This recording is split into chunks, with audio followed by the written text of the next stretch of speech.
Welcome back વિદ્યાર્થી મિત્રો। આ વિડીયોમાં આપણે ગાલા અસાઇનમેન્ટ બુકના જે 6 પ્રશ્નપત્રો છે ગણિત વિષયના તેનું સંપૂર્ણ સોલ્યુશન સમજૂતી સાથે કરાવીશું। 2022ની જે બોર્ડની પરીક્ષા છે તેમાં ગણિતના પેપર બે રીતના આવશે, એક બેઝિક ગણિત અને એક સ્ટાન્ડર્ડ ગણિત।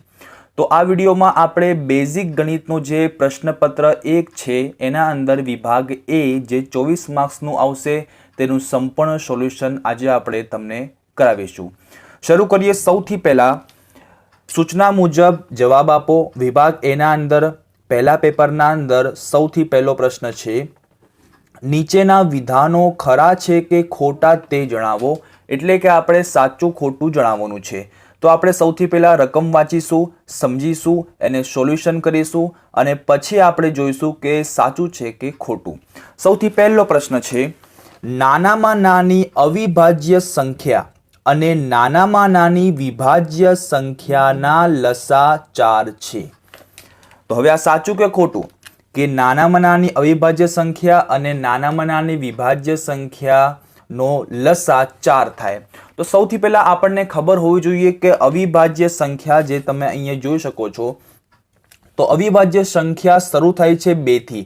2, 3, 5, 7, 11, 13, 17, 19 આ બધી અવિભાજ્ય સંખ્યાઓ છે અને વિભાજ્ય જે 4 થી શરૂ થાય 4, 6, 8, 9, 10, 12, 14 આ બધી વિભાજ્ય સંખ્યા છે। હવે અહીંયા આપણને કહે છે કે નાનામાં નાની અવિભાજ્ય અને નાનામાં નાની વિભાજ્ય। તો તમે જોઈ શકો છો નાનામાં નાની અવિભાજ્ય સંખ્યા 2 થઈ અને નાનામાં નાની વિભાજ્ય સંખ્યા 4 થઈ। એનો મતલબ આપણે 2 અને 4 નો લસા શોધીશું અને જોઈએ કે જવાબ 4 આવે છે કે નહીં। તો રફ કામના અંદર હું 2 અને 4 નો લસા શોધું છું, એટલે 2 અને 4 ના ભાગ પાડું છું। તો 2 થી ભાગ ચાલશે, 2 દુ 4, 2 એકુ 2 ને 2 દુ 4, અહીંયા 1 આવી ગયો એટલે પૂરું, 2 એકુ 2 એટલે આ પણ પૂરું થઈ ગયું। તો અહીંયા 2 વધ્યા અને 2 વધ્યા, તો 2 ગુણ્યા 2 તો 2 દુ 4, એનો મતલબ કે જવાબ 4 આવી ગયો, લસા 4 આવે છે। તો આપણો જે જવાબ છે તે સાચું છે, એટલે આપણે અહીં લખીશું ખરું। તો આ આપણો પહેલો પ્રશ્ન પૂરો થઈ ગયો। બીજા પ્રશ્નમાં જોઈએ કે n ઘાતવાળી બહુપદીને મહત્તમ n+1 શૂન્ય હોય। n ઘાતવાળી બહુપદીને મહત્તમ n+1 શૂન્ય હોય। હવે આ સાચું કે ખોટું તો તમને થોડું યાદ હોવું જોઈએ કે ધારો કે એક બહુપદી છે જે તમે જોઈ શકો છો 2x ની 3 ઘાત વત્તા 4x વત્તા 5 આ એક બહુપદી છે। હવે તમને કોઈ પૂછે કે આ બહુપદીના અંદર મહત્તમ આના શૂન્યો કેટલા, તો યાદ રાખવાનું આ બહુપદીની જે સૌથી મોટી ઘાત હોય એટલા એના શૂન્યો મહત્તમ હોય। તો તમે જોઈ શકો છો આ બહુપદીને 3 ઘાત છે એટલે આને 3 ઘાતવાળી બહુપદી કહેવાય। તો એનો મતલબ કે આના શૂન્યો પણ 3 હોય। તો જ્યારે આ બહુપદીની ઘાત 3 છે તો એના મહત્તમ શૂન્ય 3 હોય। ધારો કે કોઈ બહુપદીની ઘાત 2 છે તો એના મહત્તમ શૂન્યો 2 હોય। ધારો કે કોઈ બહુપદીની ઘાત 5 છે તો એના મહત્તમ શૂન્યો 5 હોય। તો એવી જ રીતે આપણો સવાલ છે કે n ઘાતવાળી બહુપદીને મહત્તમ n+1 શૂન્ય હોય। તો આ ખોટું છે, કેમ કે જો 2 ઘાતવાળી તો 2 શૂન્ય, 5 ઘાતવાળી તો 5 શૂન્ય, એવી રીતે n ઘાતવાળી બહુપદી હોય તો એના મહત્તમ શૂન્ય પણ n જ હોય। તો આપણો જવાબ જે છે જે અંદર આપ્યું છે શૂન્યો n+1 હોય તો ખોટું છે, તેથી આપણે ખોટું લખીશું। હવે આપણે જોઈએ નંબર 3, જેમાં લખ્યું છે સમાંતર શ્રેણી 5, 7, 9, 11, 13 માં છઠ્ઠી અવિભાજ્ય સંખ્યા 17 છે। સાચું કે ખોટું? અહીંયા તમે જોઈ શકો છો કે આ જે 5, 7, 9, 11 ને 13 આ જે આપણને આપી છે સમાંતર શ્રેણી છે અને સમાંતર શ્રેણીમાં હંમેશા દરેક બે પદ વચ્ચેનો તફાવત સરખો હોય। તો જોઈએ આપણે 5 અને 7 વચ્ચેનો તફાવત કેટલો? 2 એટલે 2 નો ફરક છે। 7 અને 9 વચ્ચેનો 2 નો ફરક, 9 અને 11 વચ્ચે 2 નો ફરક, 11 ને 13 નો વચ્ચે 2 નો ફરક, એટલે બધા વચ્ચે 2 નો ડિફરન્ટ છે। બે નો તફાવત છે. તો 5 પછી 7 આવ્યું, પછી 9 આવે, પછી 11 આવે, પછી 13 આવે. તો હવે કેટલા આવે? તો હવે 15 આવે, કેમ કે 13 અને 15 વચ્ચે 2 નો ફરક. તો અહીંયા કે છે છઠ્ઠી સંખ્યા 17 છે. તો 1 2 3 4 5 અને છઠ્ઠી કઈ આવે? છઠ્ઠી 15 આવશે, કેમ કે આ સમાંતર શ્રેણી છે. તો સમાંતર શ્રેણીના દરેક બે પદ વચ્ચે જે તફાવત સરખો હોય તો 13 પછીનું પદ આવશે 15મી સંખ્યા, જ્યારે આપણને કહે છે 17મું. એટલે આપણો જે જવાબ છે તે ખોટો છે. તો અહીંયા આપણે લખીશું ખોટું. જોઈએ આપણે 4 નંબરનું. જેમ જેમ થીટાનું મૂલ્ય વધે તેમ તેમ સાઇન થીટાનું મૂલ્ય વધે છે. આ 8મા પ્રકરણનો દાખલો છે. જેમ જેમ થીટાનું મૂલ્ય વધે તેમ તેમ સાઇન થીટાનું મૂલ્ય વધે. તો સાચું કે ખોટું? તો આના જવાબ માટે તમારે આ કોષ્ટક યાદ રાખવું પડે, જે તમે જોઈ શકો છો. કોષ્ટકમાં શું લખ્યું છે? આ બધા ખૂણાના માપ છે. જેવી રીતે આ થીટા છે, sine theta, cos theta, tan theta, cosec theta, sec theta અને કોટ થીટા. અને આના માપ છે 0, 30, 45, 60 અને 90. તો અહીંયા માત્ર આપણને સાઇન થીટાનું પૂછ્યું છે, તેથી આપણે સાઇન થીટાનું જ જોઈશું. તો અહીંયા કહે છે કે જેમ થીટાનું મૂલ્ય વધે તેમ સાઇન થીટાનું મૂલ્ય વધે. થીટા એટલે કે ખૂણો. તો જો અહીંયા પહેલા 0 અંશનો ખૂણો છે, 30 અંશ, 45, 60 અને 90 અંશ. તો તમે જોઈ શકો છો સાઇન થીટાનું જ્યારે 0 અંશ હોય તો એનો જવાબ 0 આવે છે. જ્યારે સાઇનનો ખૂણો વધે છે, જો 30 આવે છે તો એનો વધે છે 1/2 એટલે અડધો થઈ ગયો. જ્યારે સાઇનનું થીટા 45 થાય તો એની કિંમત આવે છે 1/2. એમ કરતાં કરતાં જ્યારે થીટાની કિંમત 90 થઈ જાય, એટલે 0 થી 90 થઈ ગયું, એટલે 0 થી વધ્યું, ત્યારે જો એની કિંમત પણ 0 થી વધીને 1 થઈ ગઈ. તો તમને જવાબ આ કોષ્ટકના ઉપરથી ખબર પડી જાય કે જેમ થીટાનું મૂલ્ય વધે 0, 30, 45, 60, 90 વધતું જાય છે, તેમ તેમ સાઇનની કિંમત પણ જો વધતી જાય છે. પહેલા 0 હતી, 0 થી વધીને લાસ્ટમાં 1 થઈ, તો આ વધી. તો જેમ થીટાનું મૂલ્ય વધ્યું તેમ સાઇનની કિંમત પણ વધી. તો આપણો જે જવાબ છે તે સાચું છે. તો આપણે લખીશું ખરું. એના પછી આપણે એક 5મા નંબરનો જે પ્રશ્ન છે, જેના અંદર થોડી ગણતરી તમારે કરવી પડશે. 5માનો સવાલ છે કે સાઇન A વત્તા B બરાબર sine A plus sine B. તો સાચું કે ખોટું? આપણને એક આ રીતે એની કિંમત આપી છે કે સાઇન A પ્લસ B બરાબર સાઇન A વત્તા સાઇન B. હવે સૌથી પહેલાં આપણે A ને B ની જગ્યાએ કોઈ એને ખૂણો આપણે ધારી લઈએ. આના અંદર પણ આ કોષ્ટકનો ઉપયોગ આવશે, એટલે કોષ્ટક આપણે અહીંયા મૂકીએ જ છીએ. સૌથી પહેલાં આપણે જે A આપ્યું છે સાઇન A વત્તા સાઇન B, તો A એટલે કોઈ ખૂણો ધારો કે 30 અંશનો ધારીએ, A બરાબર 30 અંશ અને B પણ ધારીએ 30 અંશ. A પણ 30 અને B પણ 30 ધારીએ. ફરીથી હવે આ લખીશું સાઇન કૌંસમાં A વત્તા B બરાબર સાઇન A વત્તા સાઇન B. આ રીતે આપણને રકમ આપી છે. હવે આપણે A અને B ની જગ્યાએ એની કિંમત લખીશું. તો સાઇનના સાઇન લખીએ, A એટલે 30 વત્તા B એટલે 30 બરાબર સાઇન A એટલે 30 અને સાઇન B તો એટલે સાઇન 30. એટલે જ્યાં A હતા ત્યાં 30 મૂક્યા, જ્યાં B હતા ત્યાં પણ 30 મૂક્યા. હવે જોઈએ આપણે સાઇન 30 વત્તા 30, 30 ને 30 60 થાય. અને આ જેમ છે તેમ જ મૂકીએ, સાઇન 30 વત્તા સાઇન 30 અંશ. ચલો હવે સાઇન 60, સાઇન 60 અંશની કિંમત કેટલી? તો કોષ્ટકમાં તમને ખબર છે કે સાઇન 60 અંશની કિંમત છે વર્ગમૂળમાં 3/2. તો આની કિંમત આપણે લખીશું વર્ગમૂળમાં 3/2. સાઇન 30, સાઇન 30ની કિંમત છે 1/2, તો 1/2 થાય, વચ્ચે પ્લસ સાઇન 30, સાઇન 30ની કિંમત છે 1/2 એટલે 1/2. આ તો જેમ છે તેમ જ લખીશું. અહીંયા જુઓ કે છેદ સરખા છે, વચ્ચે પ્લસ છે એટલે છેદ એક જ વાર આવે, અને ઉપર 1 અને 1નો સરવાળો થાય તો 1 ને 1 2 થાય, તો 2 એકુ 2. તો જવાબ જ્યારે આવે છે વર્ગમૂળમાં 3/2 બરાબર 1.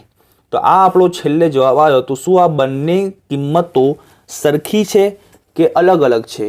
तो तमे जोई शको छो बंने अलग अलग छे। अहींया वर्गमूळमां 3/2 आवे छे, ज्यारे अहींया 1 आवे छे, तो जे आपणो जवाब छे ते खोटो छे, सरखो नथी।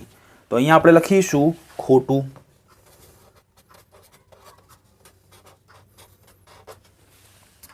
હવે આપણે જોઈએ 6 નંબરનો છેલ્લો આપણો ખરા ખોટાનો છેલ્લો પ્રશ્ન, જેમાં લખ્યું છે કોઈક માહિતી બહુલક બરાબર 35 હોય, કોઈ માહિતી માટે બહુલક બરાબર 35, મધ્યક બરાબર 35 હોય તો મધ્યસ્થ બરાબર 35 છે। હવે આ જે દાખલો છે, આ જે પ્રશ્ન છે તે 14મા પ્રકરણનો છે આંકડાશાસ્ત્રનો। એના અંદર તમારે એક મધ્યક, બહુલક અને મધ્યસ્થ આ ત્રણે વચ્ચે સંબંધ દર્શાવતું તમારે સૂત્ર એક યાદ રાખવું પડશે, જે તમે જોઈ શકો છો। તો મધ્યક, બહુલક અને મધ્યસ્થ, મધ્યકને x બાર કહેવાય, બહુલકને z કહેવાય, મધ્યસ્થને m કહેવાય। આ ત્રણેય વચ્ચે સંબંધ દર્શાવતું સૂત્ર છે z બરાબર 3m ઓછા 2x બાર, એટલે બહુલક બરાબર 3 મધ્યસ્થ અને 2 મધ્યક, અને વચ્ચે આવે બાદબાકી। તો અહીંયા આપણને 3 3ની કિંમત આપી છે, બહુલકની પણ 35 છે, મધ્યકની પણ 35 છે, મધ્યસ્થની પણ 35 છે। તો જોઈએ આપણે ચેક કરીએ આ સૂત્રના અંદર આપણે ત્રણેયની કિંમત મૂકીએ અને જોઈએ કે જવાબ સરખો આવે છે કે નહીં। જો સરખો આવતો હોય તો સાચું, અને જો અલગ આવે તો ખોટું છે। તો સૌથી પહેલા આપણે સૂત્ર છે તે મૂકીશું। સૂત્ર આપણું છે z બરાબર 3m ઓછા 2x બાર, z એટલે બહુલક, બહુલકની કિંમત આપણને આપી છે 35, તો આપણે 35 લખીશું, બરાબર 3 ના 3 m, m એટલે મધ્યસ્થ થાય, m એટલે મધ્યસ્થ થાય, મધ્યસ્થની કિંમત પણ આપણને આપી છે 35, તો આપણે 35 લખીશું કૌંસમાં, ઓછા 2 x બાર એટલે મધ્યક, મધ્યકની કિંમત પણ 35, તો આપણે લખીશું 35। આ 35 ના 35 સેમ આવે, 35 અને 3 વચ્ચે ગુણાકાર એટલે 35 તરી, તો 35 તરી 105 થાય, ઓછા 35 અને 2 વચ્ચે પણ ગુણાકાર, તો 35 દુ 70 થાય। આ 35 ના 35 એમ જ આવે, 105 માંથી 70 બાદ કરીએ તો 35 વધે। તમે જોઈ શકો છો બરાબરની બંને તરફ જવાબ સરખા આવે છે, તેથી આપણો જે જવાબ છે તે સાચો છે। તો આપણે અહીં લખીશું ખરું। તો અહીંયા આપણે ખરા ખોટા જે છે પૂરા થઈ ગયા। હવે આપણે જે બીજો પ્રશ્ન છે કે વિધાન સાચું બને તે રીતે યોગ્ય વિકલ્પ પસંદ કરો, એટલે કે હવે આપણે વિકલ્પોનું સોલ્યુશન કરીશું।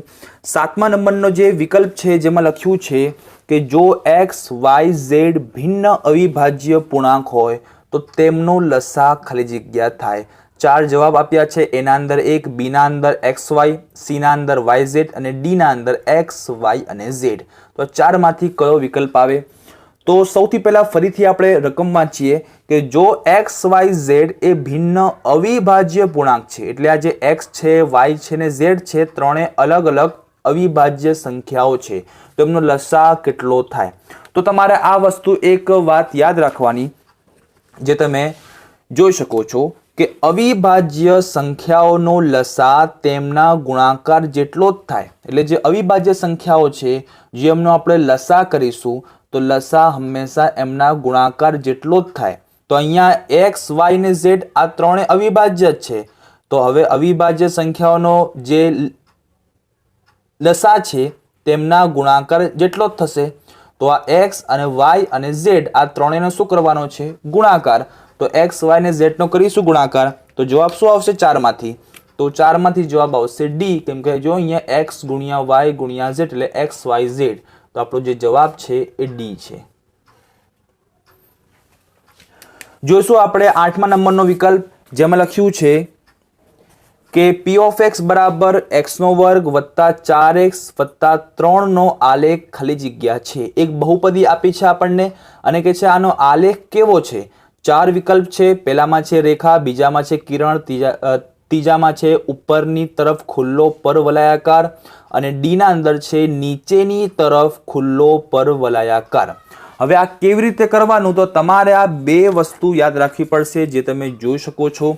સૌથી પહેલા છે કે જો a ગ્રેટર ધેન 0 એટલે કે જો એની કિંમત 0 થી મોટી હોય તો આલેખ ઉપરની તરફ ખુલ્લો પરવલય એટલે આ રીતે મળે, અને જો એની કિંમત 0 થી નાની હોય એટલે a લેસ ધેન 0 હોય તો આલેખ નીચેની તરફ ખુલ્લો પરવલય એટલે આ રીતે મળે. હવે તમે એક પ્રશ્ન આ પૂછો કે આ a એટલે કોણ, a એટલે શું, કઈ કિંમત? તો યાદ રાખવાની, જે તમને બહુપદી આપે, દ્વિઘાત બહુપદી આપે, એના અંદર જે x ના વર્ગ વાળો એટલે જે 2 ઘાત વાળું જે પદ હોય એના આગળ જે સહગુણક હોય, જે સંખ્યા હોય, એ હંમેશા a ની કિંમત હોય. તો તમે અહીંયા જોઈ શકો છો, મેં તમને નીચે 2 ઉદાહરણ આપ્યા છે દ્વિઘાત બહુપદીના. પહેલામાં છે p of x બરાબર 3x નો વર્ગ વત્તા 5x વત્તા 7. તો આના અંદર 2 ઘાત વાળું જે પદ છે આ રહ્યું, તો x ની 2 ઘાતના આગળ 3 છે, એનો મતલબ અહીંયા a ની કિંમત 3 થાય. એવી રીતે જે બીજું જે બહુપદીનું જે ઉદાહરણ આપ્યું છે દ્વિઘાત બહુપદીમાં, એમાં 2 ઘાત વાળું પદ આ છે, તો x ની 2 ઘાતના આગળ સહગુણક -2, તો અહીંયા a બરાબર -2 થશે.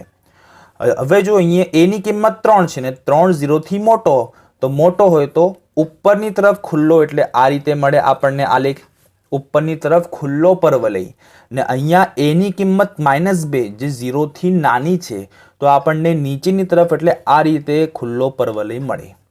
તો હવે આ સવાલ આપણને આવો પૂછ્યો છે કે x નો વર્ગ પ્લસ 4x પ્લસ 3 આનો આલેખ કેવી રીતે મળે? તો x ના વર્ગના આગળ તમે જોઈ શકો છો એક પણ સંખ્યા નથી. તો યાદ રાખવાનું, જ્યારે કોઈ ચલના આગળ કોઈ સહગુણક ના હોય, કોઈ સંખ્યા ના હોય, તો હંમેશા આપણે એક ધારવાનું, એક સમજવાનું. તો અહીંયા x ના વર્ગના આગળ 1 છે, એનો મતલબ કે અહીંયા આપણને a બરાબર 1 કિંમત મળી, અને આ 1 છે તે 0 થી મોટો છે, અને 0 થી મોટો હોય તો ઉપરની તરફ ખુલ્લો પરવલય મળે. એટલે જે જવાબ જે આપણો આવશે, જવાબ આવશે આપણો C વાળો, કે ઉપરની તરફ ખુલ્લો પરવલય. તો આ રીતે આપણો 8મો જે પ્રશ્ન છે તે પૂરો થયો. 9મો પ્રશ્ન જોઈએ. a1x plus b1y plus c1 બરાબર 0 અને a2x plus b2y plus c2 બરાબર 0 માં ખાલી જગ્યા સંબંધ હોય તો અનંત ઉકેલ મળે. 4 વિકલ્પ આપ્યા છે આપણને કે 4માંથી આ જે ગુણોત્તર છે તેનો સંબંધ કેવો હશે તો અનંત ઉકેલ મળે. હવે આના માટે પણ તમારે કોષ્ટક યાદ રાખવું પડશે, જે તમે જોઈ શકો છો. આ દાખલો પ્રકરણ નંબર 3નો છે, દ્વિચલ સુરેખ સમીકરણ યુગ્મનો.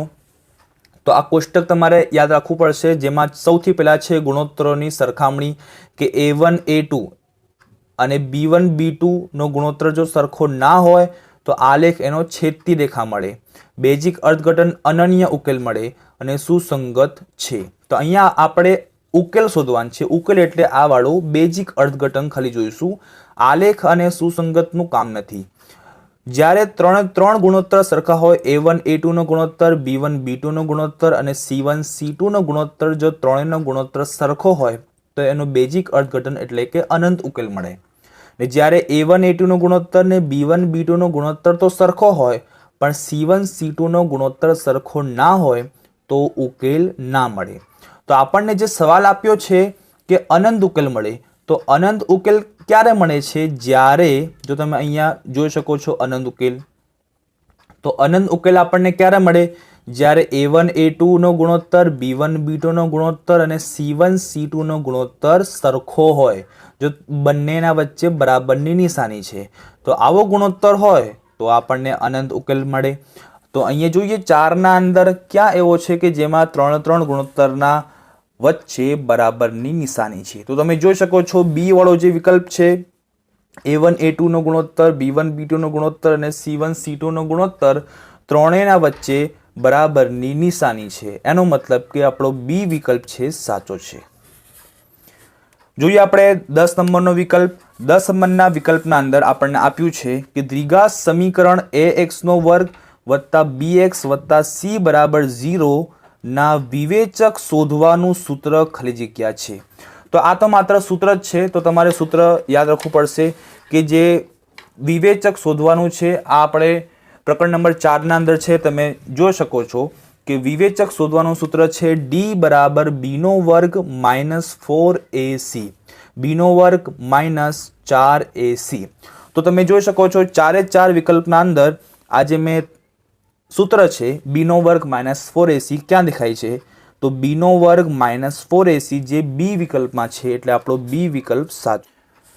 11મા પ્રશ્નમાં છે કે સમાંતર શ્રેણીનું nમું પદ શોધવાનું સૂત્ર. 4 વિકલ્પ આપ્યા છે, માત્ર સૂત્ર તમારે યાદ રાખવાનું છે જે તમે અહીંયા જોઈ શકો છો. 5મા પ્રકરણનો આ પ્રશ્ન છે. તો પદ શોધવાનું સૂત્ર છે an બરાબર a plus n minus 1d. અને 4 વિકલ્પમાં તમે જોઈ શકો આવું સૂત્ર ક્યાં છે? તો તમે કહેશો કે બી ના અંદર છે, a plus n minus 1d. એટલે જવાબ જે આપણો છે એ બી વિકલ્પ છે.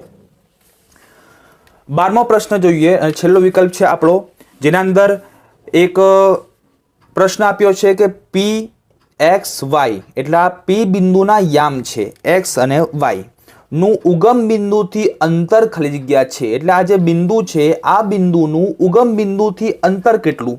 તો જ્યારે બે બિંદુ વચ્ચેનું અંતર શોધવું હોય તો તમારે અંતર સૂત્ર યાદ રાખવું પડશે. આ 7મા પ્રકરણનો દાખલો છે.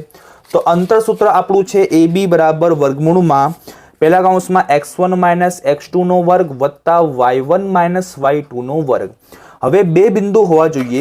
અહીંયા આપણને એક બિંદુ તો આપ્યું છે p, એના યામ છે xy, અને બીજું બિંદુ નથી પણ છે કયું છે? ઉગમ બિંદુ. તો યાદ રાખવાનું રફ કામના અંદર ઉગમ બિંદુ એટલે કે આ y અક્ષ છે, આ x અક્ષ છે, આ x અક્ષ છે અને આ y અક્ષ છે. વચ્ચે જે હોય એ હે ઉગમ બિંદુ. અને ઉગમ બિંદુના યામ યાદ રાખવાના કે ઉગમ બિંદુ ના યામ હંમેશા 0 0 હોય.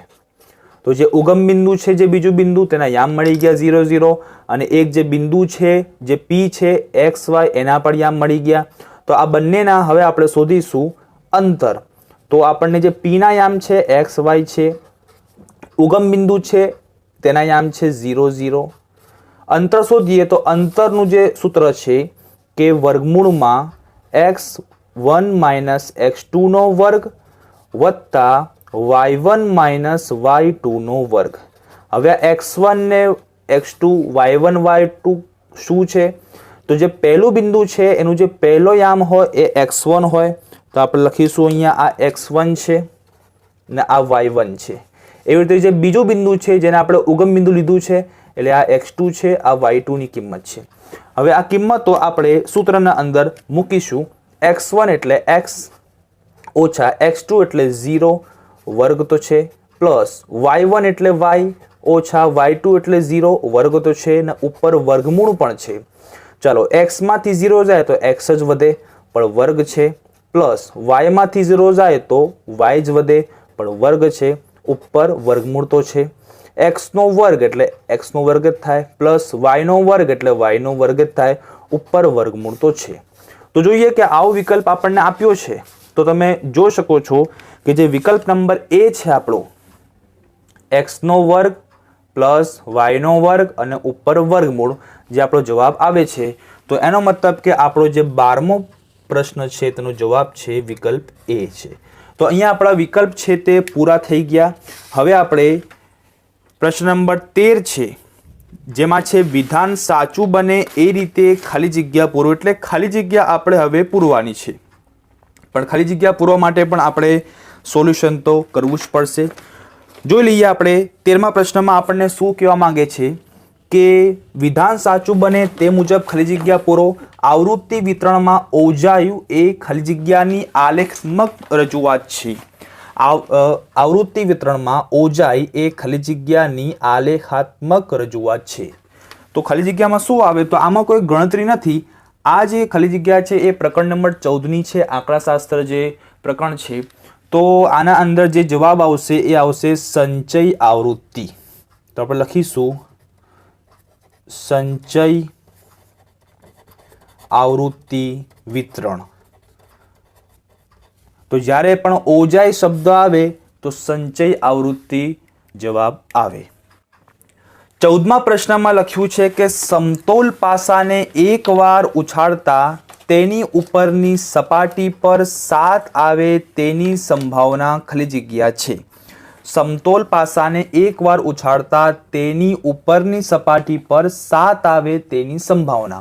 હવે તમારે આ યાદ રાખવાનું, આ છે પ્રશ્ન છે, ખાલી જગ્યા છે પ્રકરણ નંબર 15ની છે સંભાવનાની, કે જો પાસાને આપણે એકવાર ઉછાળીએ ને તો કુલ પરિણામ 6 મળે, એટલે 1 2 3 4 5 6 આ રીતે પરિણામ મળે। આ રીતે આપણને ઉપરની સપાટી પર અંકો મળે। તમે પાસો જોયો જ હશો સાપ સીડીના અંદર, લૂડો ગેમના અંદર જે આપણે પાસાની રમત રમીએ છીએ, જે ઉપયોગ થાય છે તે પાસો, તો પાસાના ઉપર 6 અંકો જ હોય છે, 1 થી 6 સુધીના નંબર હોય છે। તો અહીંયા કહે છે કે સમતોલ પાસાને એકવાર ઉછાળતા તેની ઉપરની સપાટી પર 7 આવે તેની સંભાવના। તો હવે તમે જોઈ શકો છો અહીંયા 7 છે, તો 7 તો આવે જ ના, કેમ કે પાસા ઉપર તો 1 થી 6 અંક લખેલા હોય, એટલે આનો જવાબ જે છે તે 0 આવશે, કેમ કે આની સંભાવના ના મળે। હવે આપણે જોઈશું 15 નંબર।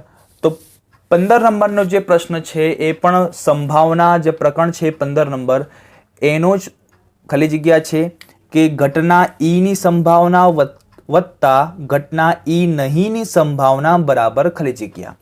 તો આ પણ સ્વાધ્યાય 15.1ની ખાલી જગ્યા છે કે આ ઘટના ઈની સંભાવના અને ઘટના ઈ નહીંની સંભાવના આ બંનેને પૂરક ઘટના કહેવાય, અને પૂરક ઘટનાનો સંભાવનો જવાબ હંમેશા 1 આવે। એટલે ઘટના ઈની સંભાવના અને ઘટના ઈ નહીંની સંભાવના આ બંનેનો સરવાળો હંમેશા 1 આવે। હવે જોઈશું આપણે 16 નંબરનું। 16 નંબરના અંદર કે છે કે લીપ વર્ષમાં 53 સોમવાર આવે તેની સંભાવના બરાબર ખાલી જગ્યા।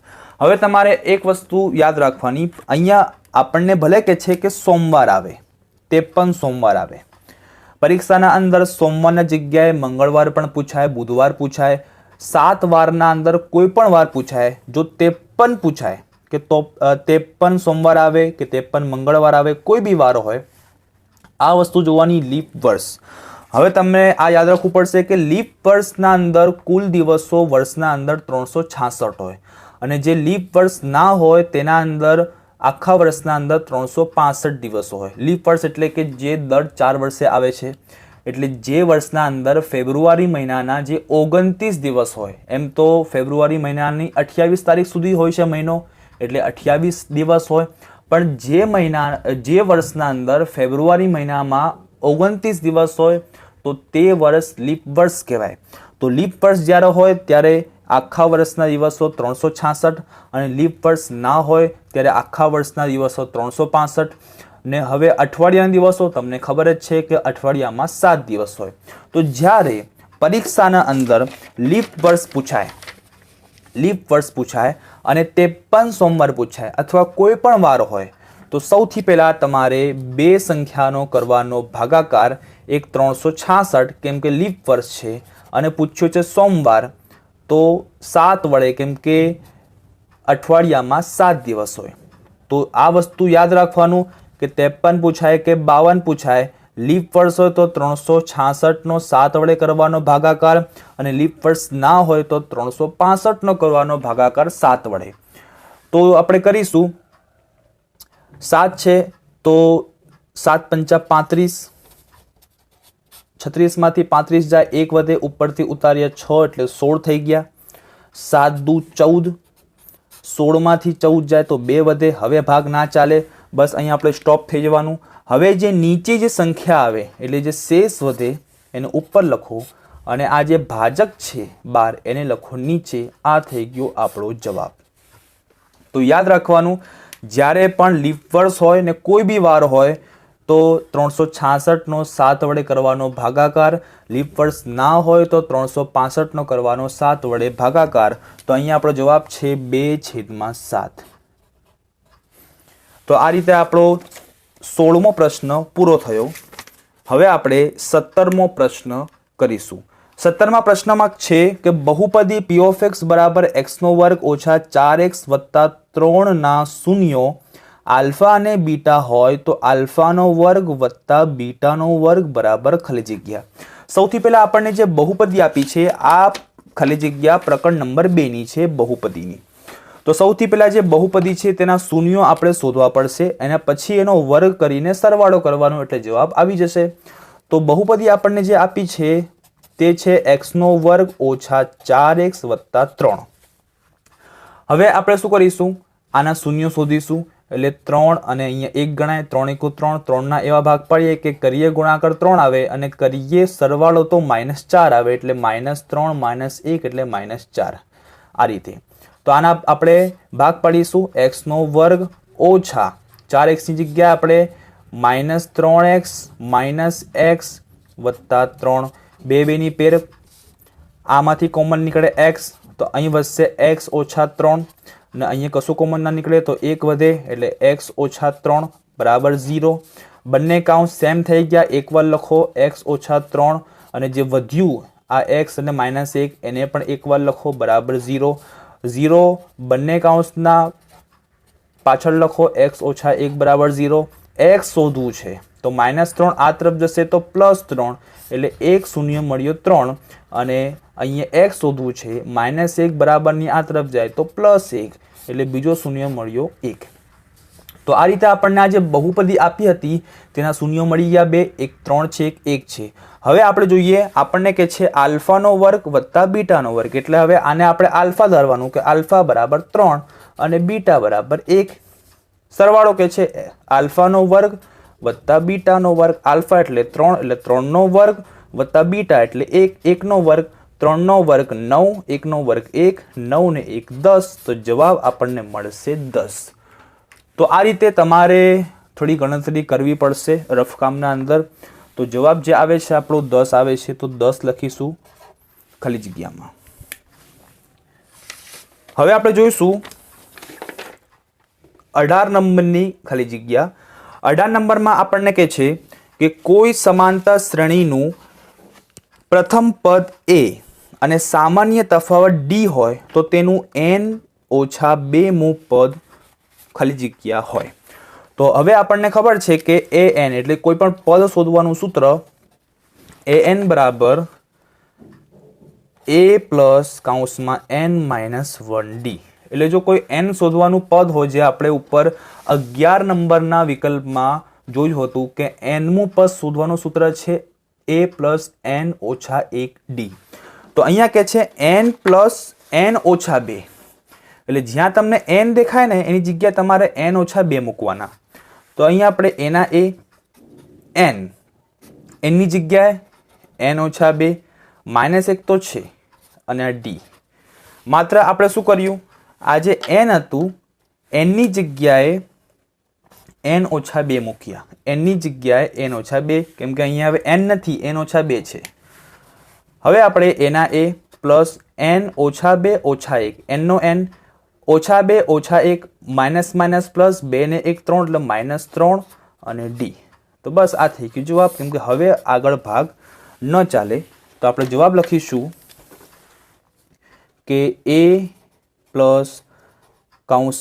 n - 3d।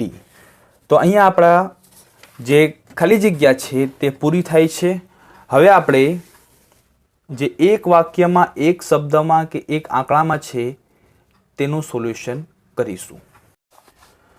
19 નંબરમાં જોઈએ કે વર્તુળના બહારના ભાગમાં આવેલા કોઈ બિંદુથી દોરેલા સ્પર્શકની લંબાઈ 24 સેમી તથા તેનું કેન્દ્રથી અંતર 25 સેમી હોય તો વર્તુળની ત્રિજ્યા કેટલા સેમી થાય?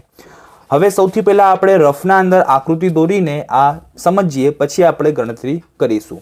સૌથી પહેલા કે છે વર્તુળના બહારના ભાગમાં, તો આપણે એક વર્તુળ દોરીશું। આ વર્તુળ છે, આ એનું કેન્દ્ર છે। હવે વર્તુળના બહારના ભાગમાં કોઈ બિંદુ છે, તો બહારના ભાગમાં આપણે ધારો કે અહીં એક બિંદુ લઈએ છીએ, આ એક બિંદુ છે, આ એનું કેન્દ્ર છે O, આપણે P નામ આપીએ અથવા B નામ આપીએ, ચલો। તો બહારના ભાગમાં આવેલા કોઈ બિંદુથી દોરેલા સ્પર્શકની લંબાઈ 24 સેમી, તો આ B બિંદુથી આપણે સ્પર્શક દોરવાનો, તો સ્પર્શક હંમેશા વર્તુળની સપાટી ઉપર ટચ થાય, તો અહીંયા આ ટચ થયું, અહીં ધારો કે A નામ આપીએ, તો આ AB છે એ વર્તુળનો સ્પર્શક કહેવાય, એની જે લંબાઈ છે 24 સેમી। તથા તેનું કેન્દ્રથી અંતર 25 સેમી, એટલે આ જે બે બિંદુ છે, આ બે બિંદુનું જે કેન્દ્ર O છે એ વચ્ચેનું અંતર એટલે OB નું માપ છે 25 સેમી. તો વર્તુળની ત્રિજ્યા કેટલા સેમી થાય? તો ત્રિજ્યા એટલે કે જો તમે O ને A ને જોડી દો તો આ ત્રિજ્યા બની ગઈ. તો આપણે ત્રિજ્યાનું માપ શોધવાનું છે કે આ ત્રિજ્યાનું માપ કેટલું. તો જો તમે ધ્યાનથી જોયું હોય તો અહીં એક ત્રિકોણ બને છે અને આ ત્રિકોણ બને છે કાટકોણ ત્રિકોણ. ને જ્યારે પણ કાટકોણ ત્રિકોણ હોય એટલે પાયથાગોરસનો પ્રમેય આવે. તો કાટકોણ ત્રિકોણ છે OAB, આપણે શોધવાનું છે OA, આપણી પાસે OB નું માપ છે, OA નું માપ છે અને પાયથાગોરસનું જે સૂત્ર છે કે કર્ણનો વર્ગ બરાબર બાકીની બે બાજુના વર્ગોનો સરવાળો. કર્ણ અહીંયા OB છે એટલે OB નો વર્ગ બરાબર બાકીની બે બાજુ એટલે OA નો વર્ગ વત્તા AB નો વર્ગ. તો OA નો વર્ગ વત્તા AB નો વર્ગ. કિંમત મૂકીએ, OB એટલે 25 તો 25 નો વર્ગ બરાબર OA એટલે ત્રિજ્યા શોધવાની છે તો એ જેમ છે તેમ મૂકીશું. AB નો વર્ગ એટલે 24 એટલે 24 નો વર્ગ. 25 નો વર્ગ એટલે 625 બરાબર OA નો વર્ગ એટલે એ જ આવે. 24 નો વર્ગ એટલે 576. તમને 1 થી 25 વર્ગ અને વર્ગમૂળ, 1 થી 10 ઘન અને ઘનમૂળ, 1 થી 10 ઘન અને ઘનમૂળ યાદ હોવા જોઈએ પાક્કા. 1 થી 20 ઘડિયા છે. આ બધું બેઝિક જો તમને યાદ હશે પાક્કું અને બધા ચેપ્ટરના સૂત્રો યાદ હશે તો દાખલા બહુ ઇઝી તમને લાગશે. અને જો યાદ નહીં હોય તો તમને થોડી તકલીફ પડશે. તો તેથી જો તમે યાદ ના હોય તો યાદ કરી લેજો. આપણી વિડીયોના અંદર જે શોર્ટ વિડીયો છે મારી તેના અંદર મેં 1 થી 25 વર્ગ અને વર્ગમૂળ અને 1 થી 10 ઘન અને ઘનમૂળ, અવિભાજ્ય સંખ્યાઓ, ઘડિયાઓ, આવા જે બેઝિક માહિતી છે તેની વિડીયો પણ મૂકી છે. તે તમે મારી ચેનલ પરથી જોઈ શકો છો. જોઈએ આપણે શોધવું છે OA એટલે 625 એની જગ્યાએ છે 576 પ્લસમાં છે, આ તરફ આવે તો માઇનસમાં થઈ જાય બરાબર OA નો વર્ગ. 625 માંથી 576 બાદ કરીએ એટલે 49 વધે OA નો વર્ગ. આપણે માત્ર OA શોધવાનું છે, માત્ર આપણે OA શોધવાનું છે. તો આ વર્ગ છે બરાબરની આ તરફ જશે તો વર્ગમૂળ બની જાય એટલે 49 ના ઉપર વર્ગમૂળની નિશાની આવી જાય. 49 નો વર્ગમૂળ એટલે કઈ સંખ્યાનો વર્ગ 49 થાય છે? તો 7 નો વર્ગ એટલે OA બરાબર 7. તો જે આપણો જવાબ છે તે આવ્યો 7. તો આપણે લખીશું 7 સેમી. તો જે વર્તુળની ત્રિજ્યા છે તે થશે 7 સેમી. 20 નંબરના પ્રશ્નમાં જોઈશું કે બે નળાકારની ત્રિજ્યાઓનો ગુણોત્તર 2:3 અને ઊંચાઈઓનો ગુણોત્તર 5:3 હોય તો તેના ઘનફળોનો ગુણોત્તર શોધો. ખૂબ જ ઇઝી દાખલો છે, માત્ર તમને થોડું સૂત્ર યાદ હોવું જોઈએ. સૌથી પહેલા આપણે એક નળાકારનું ઘનફળ, કેમ કે અહીંયા નળાકાર શબ્દ આપ્યો છે અને એનું ઘનફળ પૂછ્યું છે. બે નળાકાર છે, નળાકાર આકાર છે અને ઘનફળનો ઉલ્લેખ છે. તો તમારે નળાકારનું ઘનફળનું સૂત્ર યાદ હોવું જોઈએ, જે હું અહીંયા લખું છું કે નળાકારનું ઘનફળ બરાબર પાઈ r નો વર્ગ h. r એટલે ત્રિજ્યા અને h એટલે ઊંચાઈ. તો નળાકારનું ઘનફળ શોધવું હોય તો આ સૂત્રનો ઉપયોગ કરવાનો. અહીંયા બે નળાકાર છે અને એની ત્રિજ્યા એટલે એકની r ની કિંમત છે 2 અને એકની છે 3, એ બેનો ગુણોત્તર. અને ઊંચાઈ એટલે h. તો એક નળાકારની ઊંચાઈ છે 5 અને એક નળાકારની ઊંચાઈ છે 3. તો સૌથી પહેલા આપણે ગુણોત્તર, એનો મતલબ કે ભાગાકાર. તો લખીશું આપણે કે ત્રિજ્યાનો ગુણોત્તર,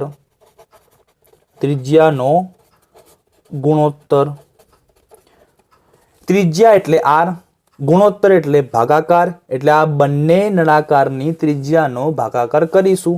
એટલે આપણે બે છે એટલે એકને r1 નામ આપીશું અને એકને r2 નામ આપીશું. કેમ કે બે નળાકાર છે ને બંને નળાકારની ત્રિજ્યાને r જ કહેવાય. તો બંને અલગ અલગ છે, એકના અંદર ત્રિજ્યા 2 છે, એકમાં 3 છે. એટલે આપણે 2/3, 2/3 લખો, 2/3 લખો, બંને એક જ છે. કેમ કે ગુણોત્તરનો મતલબ ભાગાકાર થાય છે, જેમનો મતલબ આ રીતે ઉપર નીચે પણ લખાય, અપૂર્ણાંકમાં લખાય. તો ત્રિજ્યાનો ગુણોત્તર છે r1/r2 એટલે 2/3. અને બીજું જે આપણને આપ્યું છે કે ઊંચાઈનો ગુણોત્તર, તો લખીશું ઊંચાઈનો ગુણોત્તર.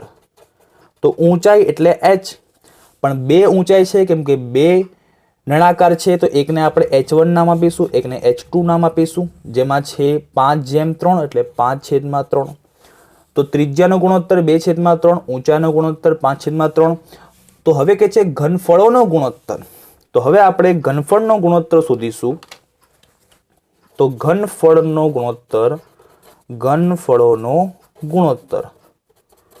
ગુણોત્તર એટલે ભાગાકાર. ઘનફળ એટલે કોનું ઘનફળ? નળાકારનું. તો નળાકારનું ઘનફળ ગુણોત્તર 2 છે નળાકાર એટલે 2 વાર લખીશું સૂત્ર. તો πr² એના છેદમાં પણ πr². પણ ઉપરવાળું અલગ છે, નીચેવાળું પણ અલગ છે, નળાકાર બંને છે, તો એટલે આપણે આને r1 નામ આપીશું, આને આપણે r2 નામ આપીશું, આને h1 નામ આપીશું, આને h2 નામ આપીશું, કેમ કે બે નળાકાર છે. તો તમે અહીંયા જોઈ શકો છો ઉપર નીચે પાઈ સેમ છે, કેન્સલ થઈ જાય.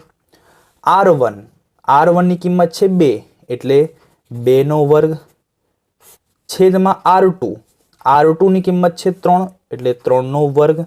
અહીં હોય વચ્ચે ગુણાકાર. h1 છે 5 એટલે 5 લખીશું, અને h2 છે 3 એટલે 3 લખીશું. ચલો 2² 4 ગુણ્યા 5 તો છે, 3² 9 ગુણ્યા 3 તો છે, 4 પંચા 20 અને 9 તરી 27. એનો મતલબ કે 20/27.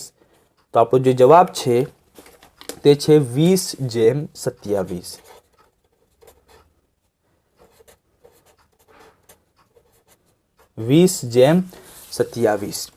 હવે જોઈશું આપણે 21 નંબરનો પ્રશ્ન, જેમાં લખ્યું છે કે વર્તુળની ત્રિજ્યામાં 10% વધારો કરવામાં આવે તો તેના ક્ષેત્રફળમાં કેટલા ટકાનો વધારો થાય? ફરીથી વાંચીશું. વર્તુળની ત્રિજ્યામાં 10% વધારો કરવામાં આવે તો તેના ક્ષેત્રફળમાં કેટલા ટકાનો વધારો થાય? હવે આના માટે તમારે આ બે વસ્તુ એટલે બે મુદ્દા યાદ રાખવા પડશે, જે મેં લખ્યા છે, જે તમે જોઈ શકો છો કે જો વર્તુળની ત્રિજ્યામાં 10% વધારો કરવામાં આવે, વર્તુળની ત્રિજ્યામાં 10% વધારો કરવામાં આવે તો તેના ક્ષેત્રફળમાં 21% વધારો થાય. આ આંકડા યાદ કરી લેજો. અને જો વર્તુળની ત્રિજ્યામાં 10% ઘટાડો કરવામાં આવે, 10% ઘટાડો, તો તેના ક્ષેત્રફળના અંદર 19% ઘટાડો થાય. 10% વધારો કરવામાં આવે તો તેના ક્ષેત્રફળમાં 21% વધે, અને ત્રિજ્યામાં 10% ઘટે તો તેના ક્ષેત્રફળમાં 19% ઘટે. તો અહીંયા આપણને આપ્યું છે કે 10% વધારો કરવામાં આવે તો ક્ષેત્રફળમાં 21% વધે. તો લખીશું 21%. જોઈએ હવે આપણે 22 નંબરનો પ્રશ્ન. 22 નંબરના પ્રશ્નના અંદર આપણને આપ્યું છે કે બે ઘન પૈકી પ્રત્યેકનું ઘનફળ 64 સેમીનો ઘન હોય તેવા બે ઘનને જોડવાથી લંબઘનની લંબાઈ કેટલી થાય? હવે અહીંયા આપણને આકાર આપ્યો છે બે ઘન. તો બે ઘન, તો જો મેં તમને એક આકૃતિ તમે જોઈ શકો છો, આ બે ઘન છે, આ એક ઘન, આ બીજો ઘન. બે ઘનને મેં જોઈન્ટ કર્યા છે તો એક આખો લંબઘન બની ગયો. તમે આ જોઈ શકો છો, રેડ કલરનું જે મેં કરું છું આ આખો લંબઘન કહેવાય. તો બે ઘનને મેં જોઈન્ટ કર્યા, લંબઘન બની ગયું. તો આ લંબઘનની લંબાઈ આપણે શોધવાની છે. લંબાઈ એટલે અહીંથી લઈને આટલી, આ લંબાઈ આપણે L એટલે L શોધવાનું છે. તો આપણને કિંમત આપી છે ઘનફળ. કોનું ઘનફળ? ઘનનું. તો બે ઘન છે, એક ઘનનું ઘનફળ 64, બીજા ઘનનું પણ 64. તો આપણે સૌથી પહેલા એક ઘનનું જે ઘનફળ આપ્યું છે તેના ઉપરથી ગણતરી કરીશું. તો સૌથી પહેલા ઘનફળ, સમઘનનું ઘનફળ એટલે ઘનનું ઘનફળ. તો ઘનફળની કિંમત છે, એનું જે સૂત્ર છે A નો ઘન. ઘનફળનું સૂત્ર છે A નો ઘન. A એટલે બાજુ. આ જે બાજુ દેખાય છે અહીંથી લઈને આટલી, આ એટલે એક બાજુથી. તો ઘનફળની કિંમત આપણને આપી છે 64, જે તમે જોઈ શકો છો કે ઘનફળ 64 છે એટલે 64 લખીશું. બરાબર એનો ઘન તો છે, તો આપણે ઘન છે આ તરફ જાય તો ઘનમૂળ બની જાય, તો 64 ઉપર ઘનમૂળની નિશાની આવી જાય, માત્ર એ વધે અહીંયા 64 ઘનમૂળ એટલે કઈ સંખ્યા છે કે જેનો ઘન 64 થાય, તો એ 4 છે, કેમ કે 4 નો ઘન 64 થાય, ચોકું ચોકું 16, 16 ચોક 64, તો એટલે એ બરાબર 4 મળ્યા. એ એટલે શું, મેં તમને કહ્યું હતું કે એ એટલે બાજુ, તો બાજુ એટલે આપણને અહીંથી લઈને આટલી આ બાજુની કિંમત મળી 4. આપણે શોધવાનું છે લંબઘન, તો જ્યારે આ 4 છે તો આપણે કેટલી હશે, આ પણ 4 હશે, તો 4 + 4 તો 4 ના 4 કેટલા 8, તો અહીંથી લઈને અહીંયા સુધી જે લંબાઈ છે તો લંબઘનની લંબાઈની કિંમત છે 8, તો અહીંયા આપણે લખીશું 8 સેમી.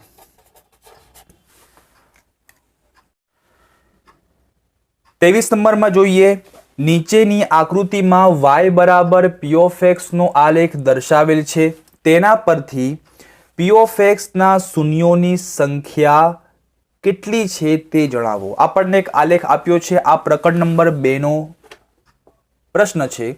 આલેખ છે x અક્ષ y અક્ષ અને ત્રીજી એક રેખા આપી છે જે મેં બ્લુ કલરની દોરી છે અને એના શૂન્યોની સંખ્યા શોધવાની છે. તો યાદ રાખવાનું કે આ જે ત્રીજી રેખા છે, આ જે લાઈન છે જે x અક્ષ ને y અક્ષના સિવાય, x અક્ષ ને y અક્ષને છોડીને જે ત્રીજી રેખા છે એ રેખા x અક્ષને જેટલી વાર છેદે એટલા શૂન્ય હોય.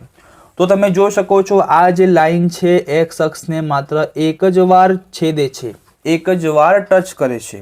તો અહીંયા કહે છે p of x ના શૂન્યોની સંખ્યા કેટલી, તો લખીશું કે p of x ના શૂન્યોની સંખ્યા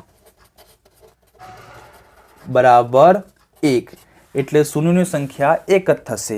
અને હવે છેલ્લો પ્રશ્ન જોઈએ કે 20 સેમી વ્યાસવાળા અર્ધવર્તુળમાં અંતર્ગત ત્રિકોણનું મહત્તમ ક્ષેત્રફળ, તો ત્રિકોણનું વધારેમાં વધારે ક્ષેત્રફળ થશે 100 સેમીનો વર્ગ, કેમ કે ક્ષેત્રફળ છે તો સેમીનો વર્ગ આપણે લખીશું. તો અહીંયા આપણો વિભાગ એ છે તે પૂરો થાય છે. નેક્સ્ટ વિડીયોના અંદર જે વિભાગ બી છે જેમાં 2 માર્ક્સના દાખલા છે તેનું સોલ્યુશન આપણે કરાવીશું.